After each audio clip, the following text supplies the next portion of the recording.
I think if I had to articulate everything I just personally went through in something that was a takeaway, it's actually a rule that extends even beyond this question of uncertainty, which is start small.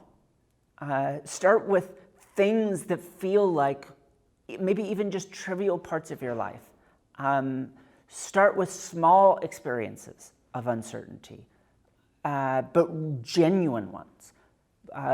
Find things that you cannot take full control of, but which aren't so threatening to you, or which you are so invested in that failure would be a disaster, or at least in your head, a disaster. So start small with those and build and grow from there.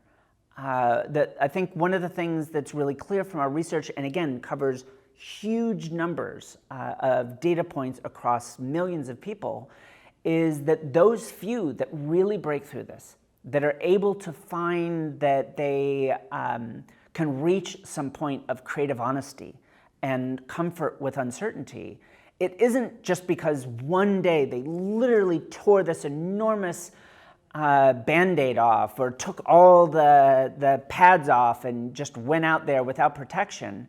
It was that they'd actually slowly walked in to the deep end of their life. You have to believe that that choice to live in uncertainty is actually a positive one. Again, this is me maybe as neuroscientist or as computational neuroscientist, but there are these broad networks in your brain, and they need to learn that rewards come from embracing uncertainty. And most people don't actually get that sort of feedback and that experience.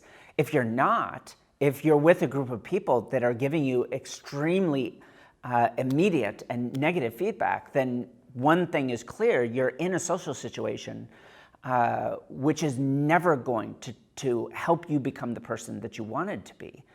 And social cues are huge, strong ones.